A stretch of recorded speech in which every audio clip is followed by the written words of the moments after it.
आज एग्जैक्टली मेरा 37 weeks and 5 days complete हो गया है। आज मेरा है फर्स्ट इंटरनल चेकअप। तो यूजुअली 37 वीक्स के बाद डॉक्टर्स एक इंटरनल चेकअप करते हैं या स्कैन करते हैं टू अंडरस्टैंड कि बेबी का क्या पोजीशन है एट दिस पॉइंट और क्या वेट है, क्या बेबी नीचे चला गया है सफिशिएंटली। ओके, सो ये था 21 जुलाई का फुटेज और मैंने सोचा था कि ये पूरा हफ्ता मैं रिकॉर्ड करूँगी जो भी डेवलपमेंट्स होगी उसको, क्योंकि समवेयर आई न्यू कि ये लास्ट वीक होने वाला है मेरी डिलीवरी से पहले का, और डिलीवरी के पहले क्या क्या होता है, किस तरह के चेकअप्स होते हैं and how you finally go into labour या गो फॉर अ सी सेक्शन, वो सारे डेवलपमेंट्स को मैं फिल्म करके I will share it with you guys. लेकिन अनफॉर्चुनेटली एक ही क्लिप थी जो मैं फिल्म कर पाई। The reason for it is something जो मैं बताऊंगी इस वीडियो में आपको। ये वीडियो है मेरा लेबर और डिलीवरी स्टोरी का video. If you are new here and you don't know, ये मेरी सेकेंड डिलीवरी थी। मेरा एक ऑलरेडी 3.5 साल का बेटा है and I had a C section जो कि एक इमरजेंसी सी सेक्शन था। उसके टाइम पे जो एक बहुत ही सिली रीज़न की वजह से हुआ था, आप जाके चेक कर सकते हो मेरा पिछला डिलीवरी और लेबर का जो स्टोरी है वो video, so you will know के what all happened. I won't go into those details in this video. मैं नीचे लिंक कर दूंगी डिस्क्रिप्शन बॉक्स में, so you can watch that. इस बार की जो मेरी डिलीवरी थी was a normal delivery. So basically I had a vaginal delivery after a C section, जो कि काफ़ी रेयर होता है और इसके बारे में काफ़ी लोगों को पता भी नहीं होता है। यानी मैंने जितने लोगों को बताया कि मेरी नॉर्मल डिलीवरी है, उसमें से काफ़ी सारों का क्वेश्चन था कि ऐसा भी हो सकता है क्या, सी सेक्शन के बाद नॉर्मल डिलीवरी हो सकती है क्या।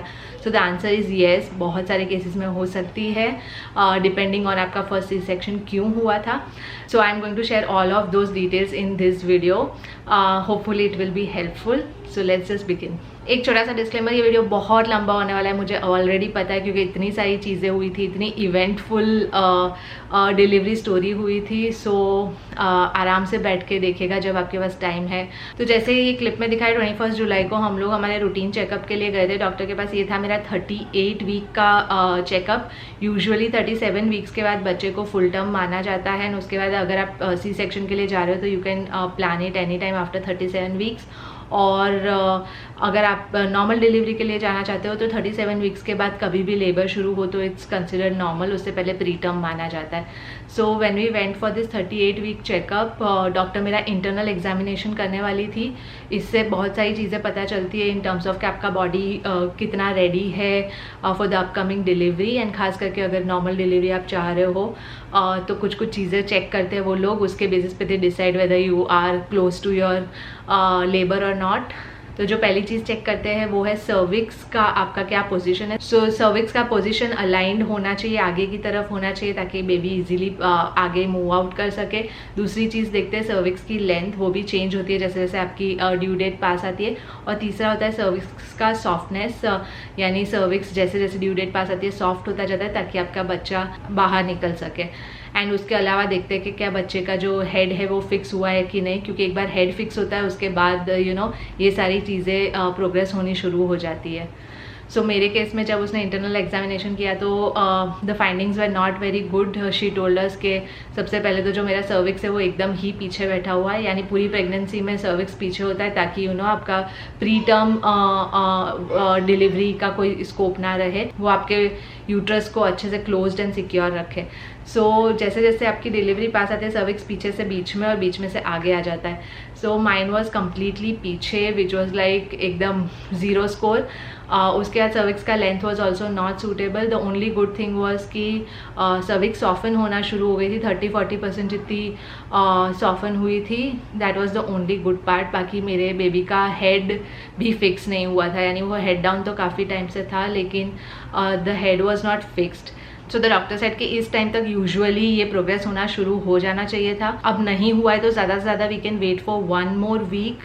खास करके मेरी पहली सी सेक्शन थी, इसलिए इट वॉज़ वेरी इंपॉर्टेंट कि हम लोग इस चीज़ का ध्यान रखें कि मेरे जो अंदर के यूट्रस के स्टिचेस है उस पर ज़्यादा प्रेशर ना आए, क्योंकि बहुत बार पहले सी सेक्शन की वजह से ये चांसेस होते हैं कि आपका यूट्राइन रप्चर हो जाए।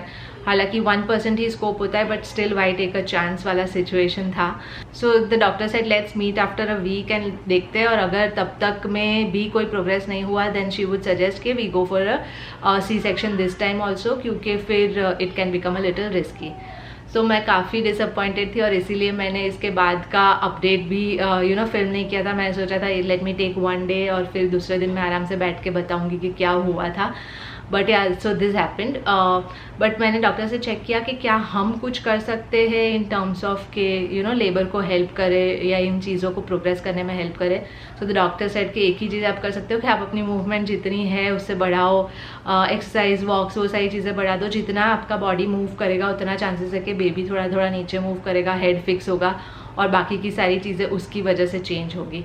सो हालांकि मैं इसमें से काफ़ी सारी चीज़ें कर ही रही थी, वॉक, एक्सरसाइज, ये सब। I decided to take it very very seriously घर आके। तो मैंने दोपहर में एक्सरसाइज किया 40-45 मिनट्स, उसके बाद शाम में मैं वॉक करने गई। मेरे पास एक एक्सरसाइज बॉल था जिस पे मैं बैठती थी for half an hour daily. मैं उस पर रात को हम लोग मोनोपली खेल रहे थे तो 2 घंटे रात को तब बैठी, दूसरे दिन सुबह। And I was kind of moving, जो मूवमेंट्स सजेस्ट किए जाते हैं टू इंड्यूस लेबर, वो सारी चीज़ें की। दूसरे दिन सुबह भी I did all of that and I decided कि नेक्स्ट 1 हफ्ता मैं प्रॉपर ये सारी चीज़ों पे ही फोकस करूँगी। मैं बाकी की सारी चीज़ें साइड में रख दे रही हूँ and I will focus only on this. So I started doing that. अब दूसरे दिन सुबह 22 जुलाई को एक चीज़ जो मैंने नोटिस की जब मैं उठी तब वो था कि मुझे फील हुआ कि मेरे वाटर में या तो कहीं ना कहीं कुछ रप्चर हुआ या कुछ हुआ है, because there was a slight leakage जो मुझे फील हो रहा था, पर बहुत ही स्लाइट था वो। तो मुझे लगा हो सकता है कि ब्लैडर कंट्रोल भी चला जाता है तो यूरिन लीक होने के भी एंड में चांसेस होते हैं। I know it's too much information, लेकिन हो सकता है कि it might be a case of that. तो मैंने ज़्यादा ध्यान नहीं दिया उस पर क्योंकि बहुत मेजर कुछ मुझे फील नहीं हो रहा था लीकेज। दिन में 2-3 बार मुझे फील हुआ लेकिन it was very very minor, so I did not pay too much attention to it. मुझे लगा कि this is broadly I think थोड़ा ब्लैडर कंट्रोल का इश्यू लग रहा है। एंड देन शाम में 5 बजे मेरे घर पे मालिश वाली आती है क्योंकि मुझे पैरों में काफ़ी दर्द होना शुरू हो गया था, सूजन होनी शुरू हो गई थी। तो मेरी मालिश वाली आई एंड जब वो मुझे मालिश कर रही थी तब मैंने रियलाइज़ किया कि मुझे हल्का हल्का सा एब्डोमेन में दर्द हो रहा है, जैसे कॉन्ट्रैक्शंस होते हैं वैसे ही दर्द हो रहा है। बट आई न्यू कि towards the end of the pregnancy बहुत बार फॉल्स कॉन्ट्रैक्शंस भी होते हैं जिनको ब्रैक्सटन हिक्स कहा जाता है। सो प्रोबेबली आई थॉट कि दिस आर दैट। सो मैं शांति से करवा रही थी but I was somewhere realising कि बीच बीच में थोड़ा थोड़ा पेन हो रहा है। उसके बाद वो मालिश करके गई। Then I went down for a walk at around 6-6:30 और वॉक करते टाइम मैंने रियलाइज़ किया कि अभी भी वो कॉन्ट्रैक्शंस मुझे फील हो रहे हैं। और यूजुअली क्या होता है, जो फॉल्स कॉन्ट्रैक्शंस होते हैं या ब्रैक्सटन हिक्स होते हैं वो थोड़े टाइम के लिए आते हैं फिर चले जाते हैं, they are not so consistent. So जब कंसिस्टेंटली मुझे थोड़ा थोड़ा पेन हो रहा था तब मैं एक बार को सोचने लगी कि क्या ये कॉन्ट्रैक्शंस आने तो शुरू नहीं हो गए। बट क्योंकि आगे के दिन ही मेरा डॉक्टर से ऐसा कंसल्टेशन हुआ था जहाँ लग रहा था कि मैं बहुत दूर हूँ लेबर वाली सिचुएशन से, तो मैंने ज़्यादा ध्यान नहीं दिया उस चीज़ पे। आई केम बैक होम अराउंड 7:30। मुझे पता है मैं मार्केट भी गई आराम से, बारिश हो रही थी, मैं छाता लिए बिना गई थी। सो मैंने छाता खरीदा, I did all of that. मैं सोच रही थी दूसरे दिन अपने ऑफिस में बताती हूँ कि अब मैं थर्सडे फ्राइडे 2 दिन काम करूँगी और मंडे से I will go on my maternity break. मैंने अभी तक ऑफिस में मैटरनिटी अपना लीव भी शुरू नहीं किया था। So all of that I was thinking and walking. और फिर मैं वापस आई और जब मैं वापस आके फिर बैठी थी तो मुझे रियलाइज़ हुआ कि ये पेन्स अभी भी यानी कंसिस्टेंटली आ रहे हैं पिछले 2-3 घंटे से। तो तब मुझे पहली बार लगा कि I should time this contractions, क्योंकि जो लेबर के कॉन्ट्रैक्शंस होते हैं वो एक रेगुलर इंटरवल पे आते हैं और कुछ रेगुलर ड्यूरेशन के लिए आते हैं। तो फिर मैंने डायरी लेके नोट डाउन करना शुरू किया। मैंने तब तक किसी को नहीं बताया था, ना निशित को, ना मेरी मॉम को, ना डॉक्टर को, क्योंकि मुझे लग रहा था ये फॉल्स कॉन्ट्रैक्शंस ही है। और वैसे भी आगे के दिन इतना डिसअपॉइंटमेंट हुआ था, मैं किसी को और वो नहीं करना चाहती थी, होप दे के डिसअपॉइंट अपने आप को भी नहीं करना चाहती थी। So but I started noting it down and I realise कि अराउंड हर 10-12 मिनट पे मुझे कॉन्ट्रैक्शन आ रहा है जो कि अराउंड 30 सेकेंड्स के लिए रह रहा है और फिर चला जा रहा है। सो उस पॉइंट पे मुझे लगा कि मेरा प्री लेबर वाला फेज शुरू हुआ है। बट आई हैड रेड बहुत सारी जगह पे कि जो ये 10-12 मिनट वाले या 15 मिनट के इंटरवल पे आने वाले कॉन्ट्रैक्शंस होते हैं, वहाँ से लेके जो 5 मिनट के अंदर अंदर कॉन्ट्रैक्शंस आने चाहिए for you to go to the hospital, वो फेज पे पहुँचने के लिए बहुत बार 2-3 दिन, हफ्ता भी लग सकता है। सो इट्स लाइक अ बहुत initial stage of labour. So I was like अच्छा अभी मैं किसी को नहीं बताती, let's see how it goes. And हो सकता है 2-3 दिन में जाना पड़े हॉस्पिटल, तो तब देखा जाएगा। फिर मैंने खाना वाना खाना शुरू किया। जब मैंने खाना खाना शुरू किया तो मैंने धीरे धीरे रियलाइज़ किया कि अभी ये कॉन्ट्रैक्शन का ड्यूरेशन बढ़ रहा है, पेन भी थोड़ा बढ़ रहा है। तो तब मैंने हल्का सा निशित को इंडिकेशन दिया कि मुझे लग रहा है कि इस हफ्ते में हो जाएगा, नेक्स्ट हफ्ते वाला वो आएगा नहीं कि चेकअप के लिए जाए, क्योंकि मुझे ना हल्का हल्का पेन होना शुरू हुआ है। सो ही सेड के आस्क द डॉक्टर वंस कि क्या करना है, बट मैंने फिर भी नहीं पूछा डॉक्टर को। व्हाट आई डिड वाज, मैंने दूसरे दिन का डॉक्टर का अपॉइंटमेंट लिया online. I booked an appointment of 12 o'clock। मैंने कहा 12 बजे जाएंगे कल और एक बार बताऊंगी डॉक्टर को कि ऐसा ऐसा हो रहा है, just check. So that's what I did and then I had my dinner. फिर मैंने निशित को कहा कि क्योंकि मुझे थोड़ा थोड़ा पेन हो रहा है and I am feeling uncomfortable, तो तुम अथर को सुला दो, मैं एक्सरसाइज बॉल पे थोड़ा सा बैठ जाती हूँ। तो निशित सेड ओके फाइन। और तब बज गए थे अराउंड 10 एंड तब मेरे दिमाग में एक बारी को आया ये कि मेरा जो 10-12 मिनट में कॉन्ट्रैक्शन आ रहे थे उसमें से 8-9 मिनट पे आने शुरू हो गए थे। एंड अगर ड्यूरिंग द नाइट ये और कम हो जाता है तो फिर आई विल नॉट नो कि मैं क्या करूं। तो इट्स बेटर कि मैं अभी डॉक्टर को पूछ लेती हूँ। अभी 10-11 बजे तक वो जाग रही होगी तो बता देगी, अगर यू नो कुछ खास स्पेसिफिक मुझे करना है तो, अगर कल सुबह जाना है उसको मिलने तो भी वो बता देगी। सो that's when I thought of messaging her. So I messaged her at around 10:30 and said कि ऐसा ऐसा सिचुएशन है। मैंने टाइम किया और इतना इतना टाइमिंग पे आ रहा है और मुझे एक हल्का सा लीक भी फील हो रहा है, but I am not too sure कि ये वाटर ब्रेक है या it is basically urine leakage. After I message है मुझे लगा वो बोलेगी कि ठीक है कल सुबह आके एक बार मुझसे मिल लेना, but she replied saying go to the hospital and get it checked अभी।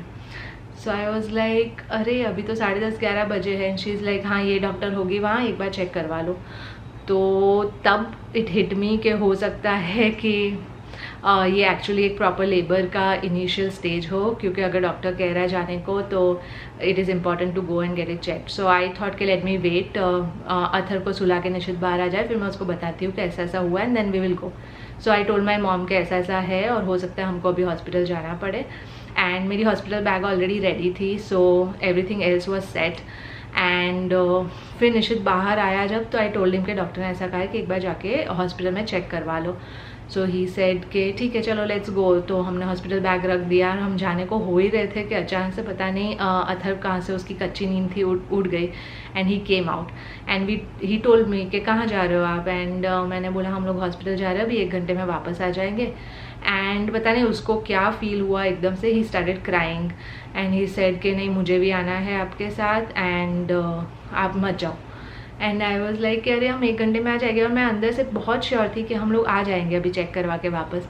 एंड ही सेड कि नहीं नहीं नहीं आप नहीं आओगे, मुझे पता है, and I will miss you so much. And he started crying दर दर दर दर दर। और फिर मैं उस पॉइंट पे जाके थोड़ी सी डर गई। इट वॉज लाइक तब मुझे रियलाइज़ हुआ कि this is all happening for real. और ऑब्वियसली हम लोग को पता था कि अथर को छोड़ के हमको जाना पड़ेगा जब भी जाना पड़ेगा, लेकिन व्हेन इट एक्चुअली हैपन्स वो एक अलग ही फीलिंग होती है, क्योंकि ये पहली बार होने वाला था कि अथर हमसे यानी मुझसे और निशित दोनों से दूर रहता एंड शायद 2-3 दिन के लिए रहता, which is like a very big deal. तो मैंने उसको आराम से समझाया, थोड़ा शांत किया। मैंने बोला तुम नानी के साथ सो जाओ, I promise I will come back. And then he went off to sleep and we left. और उस टाइम पे मेरी हालत काफ़ी यानी वो हो गई थी अथर को रोते हुए देख के। फिर मैंने रोना शुरू किया लिफ्ट के पास से लेके। And I remember all the way to the hospital मुझे बिल्कुल भी ये फीलिंग नहीं आ रही थी कि हो सकता है मैं हॉस्पिटलाइज होगी, हो सकता है कि मेरा लेबर शुरू है। मुझे कुछ फील नहीं हो रहा था, मुझे सिर्फ इतना फील हो रहा था कि बस फटाफट से मुझे जाना है, चेकअप करवाना है and I want to come back, क्योंकि अथर घर पे अकेला है। और मैं पूरा रास्ता रो रही थी। And we reach the hospital at around 11:30। जो डॉक्टर का रेफरेंस दिया था वो आई, she did an internal checkup. और उनके पास एक मशीन होता है जिससे वो लोग मेजर कर सकते हैं कि कॉन्ट्रैक्शंस जो आ रहे हैं वो रियल है या नहीं, क्या इंटरवल पे आ रहे हैं, क्या इंटेंसिटी से आ रहे हैं। सो दे कैन अकॉर्डिंगली डिसाइड कि क्या हॉस्पिटलाइज होने की ज़रूरत है या नहीं है। So she did the internal checkup and check the contractions and she said कि हाँ ये प्री लेबर फेज़ आपका शुरू हो गया है, कॉन्ट्रैक्शन शुरू हुए हैं, लेकिन आपका जो सर्विक्स है वो अभी भी काफ़ी पीछे का पीछे ही है, कोई और डेवलपमेंट नहीं है, यानी उसका जो ओपनिंग है वो भी बंद है और आपका बेबी का हेड भी अभी फिक्स नहीं हुआ है। So everything else is the same, और इसलिए मोस्टली आपका सी सेक्शन करना पड़ेगा, क्योंकि आपके कॉन्ट्रैक्शंस वैसे शुरू हो गए हैं and it can pressurise the uterus. एंड अभी आपको हॉस्पिटलाइज होना पड़ेगा। सो आई वॉज लाइक कि मुझे समझ नहीं आ रहा है कि हॉस्पिटलाइज क्यों होना पड़ेगा, अगर ये प्री लेबर है तो let us go back home and कल सुबह हम लोग आ जाएंगे फिर से एक बार चेकअप करवाने। बट शी टोल्ड मी कि क्योंकि आपका पहला सी सेक्शन हुआ था, इट्स वेरी इंपॉर्टेंट कि हम अब फीटल जो एक्टिविटी है उसको मॉनिटर करें, हार्ट बीट और सब कुछ ठीक चल रहा है या नहीं, और कॉन्ट्रैक्शंस कैसे डेवलप हो रहे हैं उसको हमें कंटिन्यूसली मॉनिटर करना पड़ेगा। हमने मेरी मॉम को घर पे इन्फॉर्म किया, रूम लिया वहाँ पे, इसने मेरी डॉक्टर को इन्फॉर्म कर दिया कि ऐसा ऐसा है, बाकी कोई डेवलपमेंट नहीं है, द ओनली डेवलपमेंट इज़ के कॉन्ट्रैक्शंस थोड़े थोड़े शुरू हो गए हैं। सो आफ्टर दैट हमको रूम में शिफ्ट किया गया अराउंड 12-12:30, फिर मेरे को आईवी लगा दिया उन्होंने, और उन्होंने साथ में मॉनिटर करना शुरू कर दिया मेरे कॉन्ट्रैक्शंस को, हार्ट बीट को। So basically I was stuck to the bed रात को 12 बजे से शुरू करके, एंड फिर हर 2 घंटे पे आके वो लोग मॉनिटर कर रहे थे। कोविड टेस्ट होना था मेरा, तो आके कोविड टेस्ट कर रहा था कोई बीच में। 4 बजे आके उन्होंने मुझे कहा कि अब मुझे खाना नहीं है, मुझे पीना नहीं है। So I was very shocked, क्योंकि मुझे लगा था कि अगर नॉर्मल डिलीवरी के लिए ट्राई करते हैं तो it's okay to eat, at least जो सॉफ्ट डाइट होता है वो अलाउड होता है, सी सेक्शन में नहीं होता अलाउड। बट अभी ऐसा सी सेक्शन होना है ऐसा कोई कंफर्मेशन तो है नहीं। So why are they asking me to stop eating and drinking. तो मैं थोड़ी सी डिसअपॉइंटेड थी, लेकिन उन्होंने कहा कि क्योंकि आपका पहला सी सेक्शन हुआ and we have to be ready for a situation जहाँ एक इमरजेंसी सी सेक्शन हो सकता है, so you can not eat from now on till सुबह आके डॉक्टर जब आपको चेक करती है अराउंड 10 o'clock वो बताएगी कि क्या करना है। So I was like okay, क्योंकि आगे की रात को मैंने अराउंड 8 बजे खाया था, सो 12 घंटे तो वैसे भी हो जाते वो। तब तक मेरे कॉन्ट्रैक्शंस नॉर्मल जैसे चल रहे थे, अराउंड 5-6 मिनट पे आने शुरू हो गए थे। पेन हो रहा था but it was still tolerable, and या मेरी नींद विंद कुछ हो नहीं पा रही थी ऑब्वियसली, क्योंकि हर आधे घंटे पे कोई आ रहा था, कुछ कर रहा था, एंड थोड़ा सा मुझे नर्वसनेस भी हो रहा था।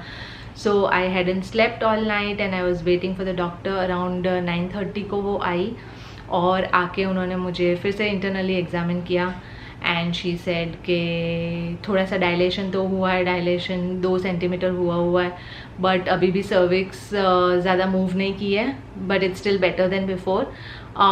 बट द मेन थिंग जो होना चाहिए था कि बेबी का हेड फिक्स होना चाहिए था, अब तक वो नहीं हुआ है। And that's when she told the other doctor जो उसके साथ ही जूनियर डॉक्टर के ऊपर से हेड को फिक्स करो। So there is a procedure जिसमें वो लोग ऊपर से बेबी की पोजीशन को चेंज कर सकते हैं, इट्स कॉल्ड समथिंग, मुझे एग्जैक्ट नाम याद नहीं आ रहा, मैं यहाँ लगाऊंगी। सो उससे वो लोग ने बेबी का हेड फिक्स करने का ट्राई किया। It was very very painful, क्योंकि एक डॉक्टर ने नीचे से हाथ अंदर डाल रखा था and the other doctor was pushing the head ऊपर से और कोशिश कर रहा था कि उसको फिक्स करे। लेकिन बहुत पेनफुल था और हो भी नहीं रहा था, तो फिर डॉक्टर ने कहा अच्छा ठीक है, एक घंटा और वेट करते हैं and then let's see, I will come back again at 11:30 and फिर देखते हैं कि क्या करना है। That's when we take a call depending on the progress. और ये कह के वो चली गई। उसके बाद बस उस पॉइंट पे हमको लग गया था कि अब चांसेस नहीं है, क्योंकि एक तो उस दिन डिलीवरी होनी है तो ऑलमोस्ट कंफर्म हो गया था, मैं हॉस्पिटलाइज हो चुकी थी एंड कोई भी डेवलपमेंट नहीं था। सो वी वर लाइक के सी सेक्शन ही होगा।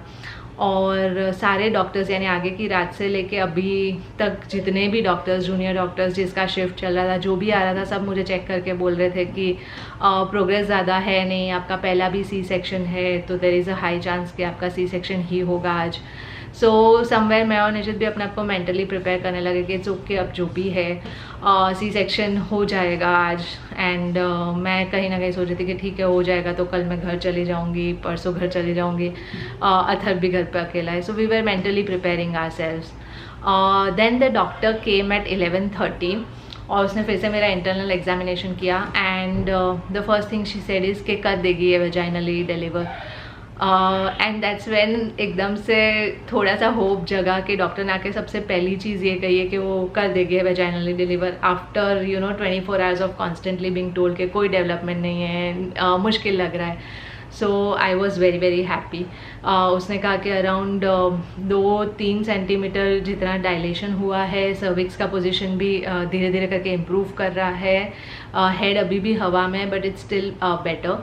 So she asked the junior doctor कि मुझे आर्टिफिशियल पेन्स इंड्यूस करे, जैसे कॉन्ट्रैक्शंस बढ़े और उसकी इंटेंसिटी बढ़े और बेबी भी धीरे धीरे करके और नीचे मूव करे.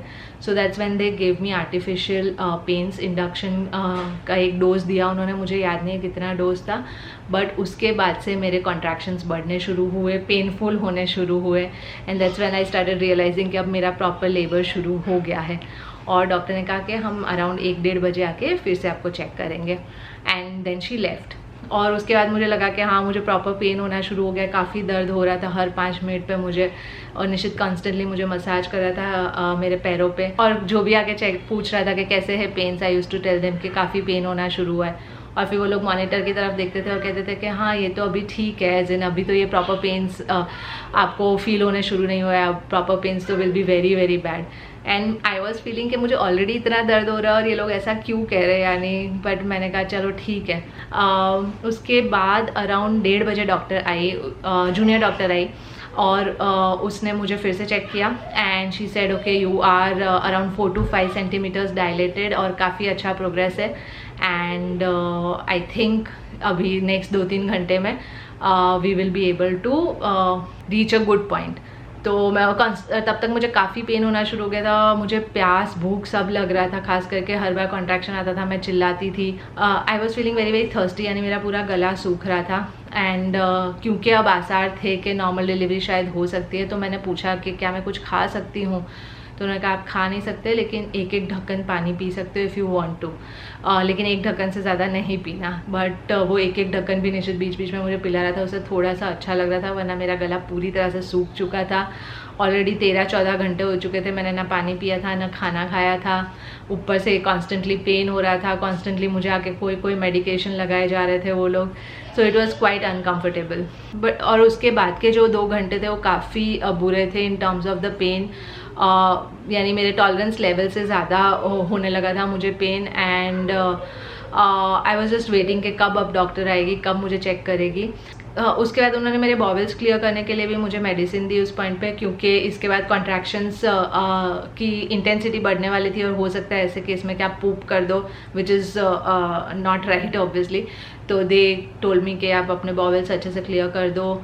और उसके बाद नाउ लेट्स सी, नाउ 1-2 घंटे एट द मोस्ट डिसिसिव घंटे, उसके बाद पता चलेगा. तो हम लोग बहुत ईगरली वेट करते. मुझे बहुत गंदा दर्द हो रहा था, लेकिन आई was just telling my self कि इट्स ओके 1-2 घंटे की बात है, 1-2 घंटे की बात है. और उसके बाद डॉक्टर आई अराउंड 3:30 को for another internal examination, and then she checked me. और उन्होंने कहा कॉन्ट्रैक्शंस तो काफ़ी अच्छे हो गए, एज इन पेन्स काफ़ी अच्छे हो गए, लेकिन डायलेशन में कोई डेवलपमेंट नहीं है. यानी 1:30 बजे मेरा डायलेशन था अराउंड 4 to 5 सेंटीमीटर्स, अभी भी 4 to 5 सेंटीमीटर्स है. And she inform my doctor also. And तब मेरे को काफ़ी डिसअपॉइंटमेंट हो गया कि इतना सारा दर्द हो रहा है मुझे, इतना पेन सहने के बाद व्हाट्स द पॉइंट अगर मेरा डायलेशन आगे ही नहीं बढ़ रहा है. और तब तक मेरी ऐसी हालत हो गई थी कि मैं डॉक्टर को कहने लगी कि मुझे एपिड्यूरल दे दो, मुझसे ना पेन बर्दाश्त नहीं हो रहा है. And the doctor told me कि we can not give you an epidural, क्योंकि आपका सी सेक्शन था पहला. एपिड्यूरल में पता नहीं चलता कि आप कितना फोर्स कर रहे हो. अगर आपके यूट्रस पे कोई प्रेशर आ रहा है, आपके स्टिचेस को कुछ हो रहा है, तो you won't get to know, which is not right. ज़रूरी है हमें पता चले अगर कुछ भी आपको अंदर हो रहा है तो you have to feel the pain या वट एवर डिस्कम्फर्ट. सो तब तक मैं काफ़ी यानी ख़राब सिचुएशन में पहुंच चुकी थी. मेंटली और फिज़िकली मैं बहुत टायर्ड हो चुकी थी.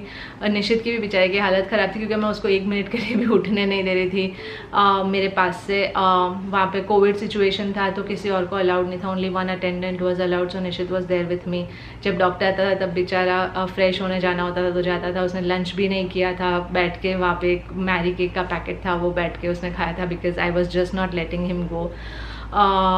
तो कॉन्स्टेंटली मुझे मसाज कर रहा था पैरों पे. ही वॉज मोटिवेटिंग मी कि इतना तुमने सहा है, अब सह लो, it's okay, we will be fine. And but तब वो भी थोड़ा सा डिसअपॉइंट हो गया था कि कोई प्रोग्रेस ही नहीं हुआ है, और तब हम दोनों को लग गया था कि अब सी सेक्शन होगा. So that's when we asked the doctor कि अब क्या करना है. तो डॉक्टर ने कहा 1 घंटा और वेट करते हैं. We are increasing the intensity of your pain medication and dose of your pain medication, और फिर लेट्स सी, उसके बाद we will take a call. और उस पॉइंट पे उसने जूनियर डॉक्टर को ये भी कहा कि इसका जो मेम्ब्रेन है उसको रप्चर कर दो, यानी कि जो वाटर है उसको आर्टिफिशियली ब्रेक कर दो। उससे क्या होता है कि उससे भी कॉन्ट्रैक्शंस को हेल्प होता है इम्प्रूव होने में। और एक बार आपका मेम्ब्रेन या वाटर ब्रेक करते हैं, so one thing is clear कि आप in the next couple of hours you have to deliver the baby. मेरे फर्स्ट डिलीवरी में भी मेरा वाटर ही ब्रेक हुआ था, एंड सो वी न्यू के बेसिकली नेक्स्ट 2-3 घंटे में अब डिलीवरी होनी ही है, चाहे नॉर्मल हो चाहे सी सेक्शन हो, एंड बहुत चांसेस है कि सी सेक्शन ही होगी looking at the current progress. फिर उन्होंने मेरा पेन मेडिकेशन बढ़ाया, मेम्ब्रेन कैसे ब्रेक किया, यानी एक सीजर्स जैसी चीज़ ली जो आगे से ऑब्वियसली ब्लंट थी, लेकिन it look like a scissors and they put it inside me, नीचे से वजाइनली, एंड मेरी फट गई थी कि ये क्या आप सीजर्स डाल रहे हो मेरी वजाइना में, and they were like it's not a scissors, it's just the shape of a scissors, लेकिन अंदर जाके वो बेसिकली करता वही है, मेम्ब्रेन को रप्चर कर देता है। So that's what they did. एक साथ सारा वाटर फ्लो होके बाहर आने लगा, it became very uncomfortable, pads वैड्स लगाए and all of that we did, and then I started waiting again.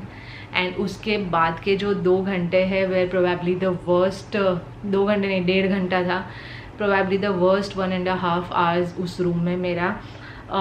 मेरे पेन्स इतनी गंदी तरह से बढ़ गए थे, आई वॉज सो एग्जॉस्टेड कि आई was passing out in between, यानी मुझे होश नहीं होता था, मैं सो जाती थी बेसिकली, मुझे 2 या 3 सेकंड बीच में मिलती थी between 2 contractions, and I use to fall asleep in that. मैं इतना ज़्यादा एग्जॉस्ट हो चुकी थी, मेरा होठ गला सब सूख रहे थे, I could just feel the pain. मैं ज़ोर ज़ोर से चिल्लाती थी, मैं कहती थी कि नहीं मुझसे नहीं हो रहा है, अब प्लीज़ मुझे या तो एपिड्यूरल दे दो या तो मेरा सी सेक्शन कर दो, मुझसे नहीं हो रहा है। एंड बाय द टाइम वो पेन सबसाइड होता था और फिर मैं नींद में चली जाती थी या बेहोश हो जाती थी बेसिकली, और मैं कंसिस्टेंटली निशित को कहती थी कि निशित क्या फ़ायदा इतना सारा दर्द सहने का, इफ़ कोई प्रोग्रेस ही नहीं हो रहा है, व्हाट्स द पॉइंट। और तब तक निशित को भी थोड़ा लग गया था कि बेचारी की हालत काफ़ी ख़राब है, and he was constantly asking the doctor कि अब ये प्राची कह रही है कि you know she wants a pain medication, क्या करना चाहिए। सो डॉक्टर ने कहा कि जस्ट वेट, 1 घंटा और वेट करते हैं और उसके बाद we will take a call. और वो 1 घंटा यानी वॉज द वर्स्ट 1 आवर। मैं निशित को हर 2 मिनट पे जब भी मुझे बीच में होश आता था, जब भी दर्द होता था, तो मैं उसको पूछती थी कि अब कितनी मिनट हुई है, अब कितनी मिनट हुई है।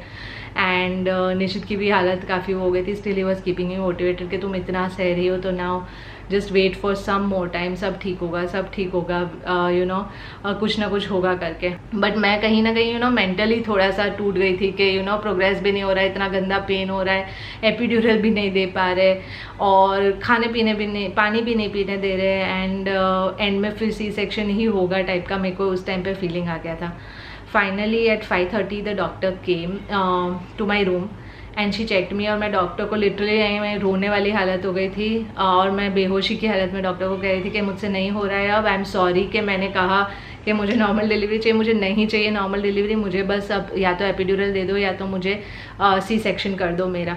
एंड डॉक्टर इज़ लाइक के सुनो सुनो सुनो, तुम मेरी बात तो सुनो। And I was like half asleep वाली स्टेट में, and the doctor said you are now 9 centimetres dilated. And that was the moment जब ये कंफर्म हुआ कि अब 99% मेरी नॉर्मल डिलीवरी हो सकती है। I am 9 centimetres dilated and I have to be now shifted to the labour room. And तब जाके वापस से मेरे में थोड़ी सी हिम्मत आई कि हाँ ठीक है, हालांकि मेरा दर्द इतना ख़राब था कि I was still consistently telling कि मुझसे नहीं हो रहा है, मैं एकदम एग्जॉस्ट हो गई थी, यानी मेरे से पुश करने वाला तो मेरे में कोई एनर्जी नहीं बचा था, मेरे से मुँह से बोला भी नहीं जा रहा था, वैसी हालत हो गई थी। बिकॉज इट वॉज 24 आवर्स, मैंने खाया नहीं था, मैंने पानी नहीं पिया था कंसिस्टेंटली, यू नो 2-3 घंटे से इतने गंदे पेन्स हो रहे थे, आई वॉज पासिंग आउट वाला सिचुएशन हो रहा था। But they took me to the labour room then, और that's when they asked Nishit के बाहर रहो आप। एंड तब तक तो निशित मेरे साथ था और probably that was the reason कि मेरे को यू नो वो कंफर्ट मिल रहा था। बट लेबर रूम में वो मुझे सब कुछ प्रिपेयर कर रहे थे, दवाइयाँ ववाइयाँ, and they were you know calling the paediatrician, जो लोग चाहिए थे वो सबको प्रिपेयर करके रख रहे थे। और तब तक मुझे इतना गंदा पेन हो रहा था, मैं कह रही थी मुझसे नहीं होगा और निशित को बुलाओ, निशित को बुलाओ, निशित को बुलाओ। एंड दे वर लाइक कि अभी कोविड सिचुएशन है, so as per the rules हम लोग किसी को भी लेबर रूम में नहीं आने दे सकते। एंड आई वॉज लाइक कि नहीं, मैं निशित के बिना नहीं कर पाऊँगी है, निशित को बुलाओ बुलाओ बुलाओ। एंड फाइनली यानी मैं लिटरली यानी कुछ भी, आई वॉज नॉट पुशिंग या I was not able to push या जो भी कह लो. The only thing I was constantly saying was कि निशित को बुलाओ, बस मुझे निशित चाहिए, बस मुझे निशित चाहिए. And I remember at that point the doctor said बुला लो निशित को अंदर. एंड मेरी इतनी तब तक हालत हो गई थी कि मुझे ना कुछ दिखाई दे रहा था ना कुछ. All I could feel was at one point कि निशित का हाथ मेरे सर को छू रहा था. And that's when Nishit said के इट्स ओके प्राची, हो जाएगा हो जाएगा. एंड दैट्स व्हेन मेरे में थोड़ी सी हिम्मत आई और मैं ज़ोर से चिल्लाई और मैं पुश किया करके. अंदर डॉक्टर वाज लाइक नहीं ऐसे नहीं करते तुम चिल्लाने में सारी एनर्जी यूज़ कर लोगी तो तुम पुश कैसे करोगे ना. आई वाज लाइक कि मूवीज़ में तो ऐसे ही होता है, they shout and they push, right. And वैसे भी आपको पुश करने के लिए यू नीड दैट एनर्जी. तो डॉक्टर ने कहा नहीं, मुंह में से बिल्कुल आवाज़ नहीं आनी चाहिए. All you suppose to do is कि जब पेन आता है तब पुश करना है, और जब पेन आता है तब इट्स इम्पॉसिबल कि तुम मूव भी करो, तुम्हारा बॉडी स्टिफ हो जाता है because of the pain. But she said कि जब पेन आता है तब अपने आप को बॉडी को लूज छोड़ो and then push. And that was like the most impossible thing to do. लेकिन फॉर सम रीजन्स वो निशित आया, उसकी प्रेजेंस से मुझे थोड़ी सी हिम्मत आई and I started just taking others name. अब मैंने अपना मुंह बंद किया और मैं बस ज़ोर ज़ोर से पुश करना शुरू किया along with the pain. And at one point the doctor was like हाँ मुझे हेड दिख रहा है, हेड फील हो रहा है मुझे, अब बस 1-2 पुश की बात है and then it will be done. And उस पॉइंट पे आई वाज लाइक हाँ बस नाउ एनी हाउ बस ख़त्म करो ये. एंड मैं ज़ोर ज़ोर से पुश करना शुरू कर दिया था. हेड काफ़ी हद तक बाहर आ गया था. एंड द डॉक्टर सेड कि इसमें ना बिल्कुल एनर्जी नहीं बची है, she will pass out any moment. मैं वैक्यूम से बेबी के हेड को बाकी का बाहर पुल कर लेती हूँ. ऑलमोस्ट आ गया है बाहर. सो ऑलमोस्ट बाहर आ गया था. उन्होंने सक्शन से हल्का सा हेड को पुल किया and that was it. The babies head was out. I could see the baby coming out of me. उस पॉइंट पर उन्होंने निशित को बाहर जाने को बोल दिया था. So Nishit went out. उन्होंने बेबी को बाहर निकाला and they put it on my Bailey.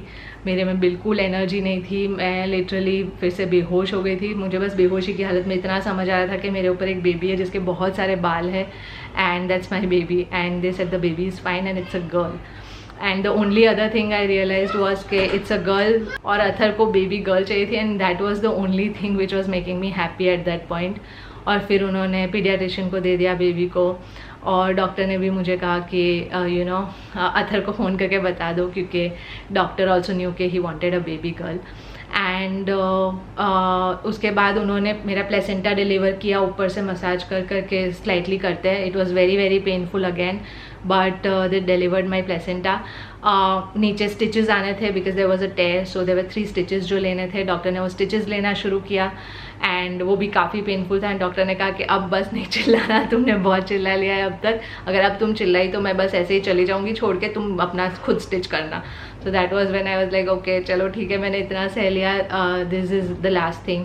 So she did the stitches and just when उन्होंने स्टिचेस कंप्लीट किए दैट्स व्हेन उनके ऐसे भवे चढ़ने लगे. एंड शी वाज लाइक कि अरे ब्लीडिंग चेक करो, ब्लीडिंग चेक करो. एंड तब वापस से मैं एकदम से उठी बेहोशी में से. आई वाज लाइक कि क्या हो रहा है. मैंने कहा क्या हुआ, तो कह रहे कुछ नहीं कुछ नहीं. और पता चला कि मुझे अचानक से बहुत ज़्यादा ब्लीडिंग हो रही है. दैट्स व्हेन मेरी फट गई कि क्या हुआ है, यूट्राइन जो मेरे स्टिचेस है वो रप्चर तो नहीं हो गए. And I asked the doctor कि क्या हुआ. उन्होंने कहा कुछ नहीं अभी, जस्ट वेट वेट. एंड वो लोग एक के बाद एक कॉटन स्वॉब्स अंदर डालने लगे और मेरी ब्लीडिंग रोकने की कोशिश कर रहे थे. उन्होंने मुझे पूछा कि तुम्हें अस्थमा तो नहीं है. मैंने कहा नहीं है. तो उन्होंने डॉक्टर ने कोई एक इंजेक्शन सजेस्ट किया. एक के बाद एक फटाक से मुझे इंजेक्शन के 2 डोजेस दिए. एंड थोड़ा सा मेरा स्लो डाउन हुआ जो ब्लीडिंग था वो. एंड उसके साथ ही मुझे प्यूकिश फील होने लगा एंड आई स्टार्टेड प्यूकिंग. तो उन्होंने मुझे दे give me a bucket and I puked. And they said कि ये साइड इफ़ेक्ट होता है इस दवाई का, लेकिन ज़रूरी था ये डोज एडमिनिस्टर करना. और फिर नेक्स्ट 5-7 मिनट तक वो लोग मेरी ब्लीडिंग चेक करते रहे you know. And I was very scared. The doctor was also very very, यानी उनके मुंह पे मैंने शिकंज देखी नहीं थी इतने पूरे मेरे प्रेगनेंसी के ड्यूरेशन में. And she was looking like that. तो मुझे लगा बस अब कुछ तो बुरा हुआ है.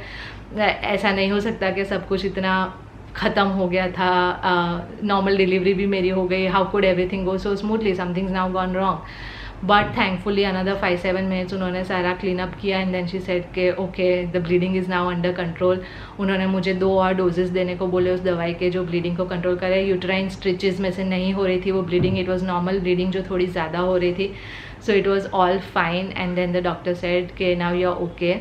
आपको थोड़ी सी दवाई ववाई देंगे, अभी चाय बिस्किट या कुछ नाश्ता ला के दे रहे, यू कैन ईट दैट। आपके बेबी को ले गए हम नर्सरी में, we will check her there and then she will be send to your room, और आपको भी आधे घंटे में यहाँ पे मॉनिटर करके वापस से भेजेंगे अपने रूम में। सो या that was it, that's how finally I delivered my baby vaginally. I had a normal delivery. It was very very exhausting, लेकिन बहुत वर्थ इट था, क्योंकि दूसरे दिन सुबह, यानी ये हुआ शाम को 6:22 को, और दूसरे दिन सुबह मुझे डॉक्टर ने कहा कि you can actually go home, यानी एवरीथिंग इज़ जस्ट फाइन, यानी 12 घंटे के अंदर दे वर रेडी टू डिस्चार्ज मी, जो कि बहुत बिग डील थी, क्योंकि अथर से हमको दूर नहीं रहना पड़ता उतना ड्यूरेशन के लिए। सो तब तक मैंने अपने बेबी गर्ल को ठीक से देखा नहीं था, तब तो मुझे एक्चुअली होश भी नहीं था। मेरी मॉम और अथर भी आ गए तब तक घर से। So we were all waiting कि वो नर्सरी से आएगी, हम उसको देखेंगे, and finally that happened and it was amazing. Athar और मम्मी उस दिन नहीं मिल पाए, वो लोग दूसरे दिन मिले, लेकिन I met her later and that was when I remember meeting her, क्योंकि जब मैं पहली बार मिली तब तो मेरा होश नहीं था, बट इट वॉज ब्यूटिफुल। यानी the feeling of watching your baby come to life, यानी सी सेक्शन में तो पर्दा लगा होता है, अंदर से निकालते आप एनेस्थेसिया के असर के नीचे होते हो, यहाँ आप एक्चुअली अपने बॉडी में से बेबी को निकलते हुए देखते हो, and that feeling is obviously something else.